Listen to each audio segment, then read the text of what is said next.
With 24-hour news, wall-to-wall politics, and social media, sometimes people need a way to escape all of the so-called chaos. Well, that's what a Maine author wrote about in her latest book. It's called The Peace Guidebook, How to Cultivate Hope, Healing, and Harmony for the Good of Humankind. The book's author joins us this morning not only to talk about her latest work, but also where you can go meet her in person for a book signing. Elizabeth Carino, thanks for coming in. We appreciate it. Thank you so much for having me. Yeah, first of all, what can we find throughout all these pages in this book? So the book is published by HCI, which is the original publisher of Chicken Soup for the Soul. So it's similar to that. So there's narrative from me, stories from people, 4 stories in that book, and then each chapter has 2 exercises at the end, so you can write right in it. But it's completely all about peace in every way. What inspired you to write this? So Dr. Katie Eastman and I decided we needed some peace in the world because everything is so chaotic in every way. And we felt peace was really an abstract concept that we needed to bring home in our lives, in our daily lives, in our workplace and so forth. And so that's where we came from to write the book. Jack Canfield, who wrote the best-selling and still popular book, Chicken Soup for the Soul, describes the book as a, quote, beacon of light in this chaotic world. Yeah. I mean, how did you take that review? What a review. Oh, I love him so much. He and I are friends. He's endorsed all of my books, the Change Guidebook, the Success Guidebook, and the Peace Guidebook. And, you know, to have somebody like that endorse your books and say it's a beacon of light, just, you know, it makes it just so real for people, because I think everybody knows who Jack Canfield is. And, you know, it's an honor. A huge honor. It's the Peace Guidebook, How to Cultivate Hope, Healing, and Harmony for the Good of Humankind. So how do you cultivate hope? Yeah, it's a really good question, isn't it? Deep question here. So, yeah, deep question. So what we teach people and children is to pause, breathe, and choose. So pausing, pause for peace, and more importantly, pause for humanity. We need to stop and pay attention to each other. It's not I and me, it's us and we. From there, breathe. Take a deep breath, in 2, 3, 4, out 2, 3, out 2, 3, 4. Breathe in love, breathe out peace if you want to, however you want to do that. That resets your nervous system. And then choosing is so important because in that next moment, we're going to choose some peace and we're going to infuse some peace wherever we can. Even in that moment, if you choose more peace, and do it again. You know what I'm hearing from this? It's intentional, right? Totally. It's intentional actions, being aware of it. It's a mindfulness. 100%. Yeah, it's pause, breathe, choose. And please pause for our fellow humans, because you have no idea what's going on in somebody's life in the background. You have absolutely no idea unless you stop, pause, ask, they tell you, and so forth. And so we really need kindness right now. It's chaos. Well, let's take a deeper dive. Why is finding peace, that's a major part of this book, Right. more important than ever now? Well, you know, I'm just going to bring it home for a second. Driving in, I saw the price of heating oil, $4.89 a gallon. People right now, it's going to get colder. People are worried. Yeah. We're all worried about something. And so we need to help each other. We need to stop, pause, breathe, choose, and help each other choose peace and help each other out. And peace more than ever, it's the antidote to the chaos.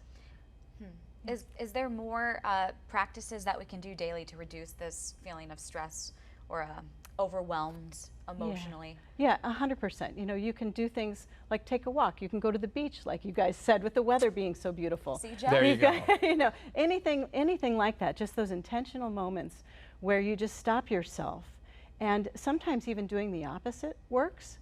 Like if you've got something going on, just do the opposite. And then the other thing is maybe a small change. I love small changes.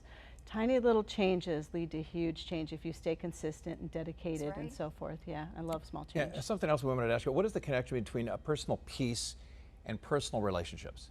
Oh, yeah. That's a big one. Personal relationships are, you know, in any area of your life, really, there's personal peace. If you don't have personal peace, it's really hard to be in a relationship or be in work or anything.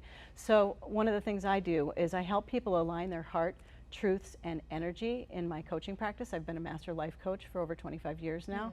And it's just so important to align and make sure that you're showing up authentically as you in any area of your life, whether it's a relationship or anywhere, because the world needs more authentic you, not fake you or anything. We need you.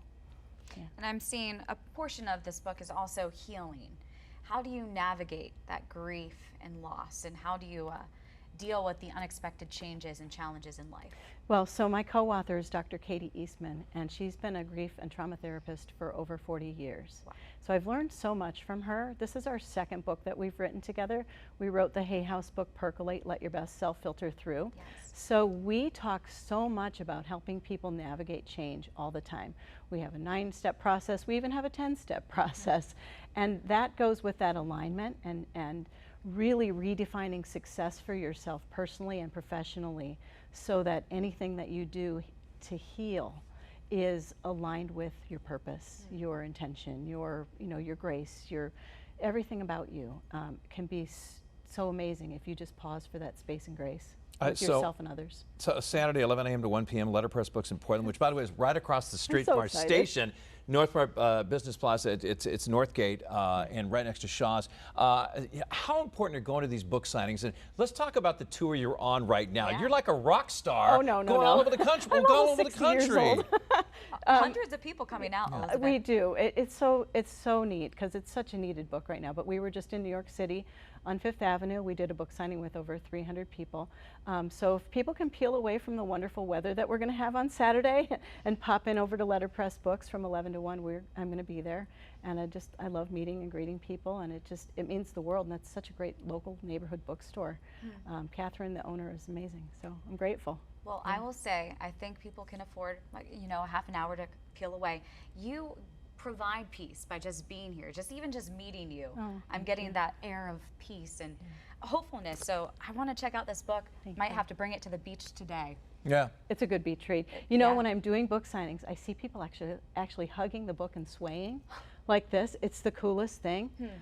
So yeah, I hope we help lives, because that's what it's all about. Yeah, and the craziness of this business, television news, we need some peace every now and then. Yeah. 100%. Thank you for coming on to Arc Maine, Elizabeth. Beautiful to meet you. Thank you. Well, after the break, we will be taking a look at the results of our question of the day. This morning, we're asking you, would you rather go to space or the bottom of the ocean? Two places that would not give me peace. You still have some time to vote. Scan the QR code on your screen. Elizabeth, do you have a preference there? How about neither? I'm going with neither. Plant my feet right here. And I don't blame you. Honored. No, the beach is better. The beach. Right, Go to the beach or the book signing.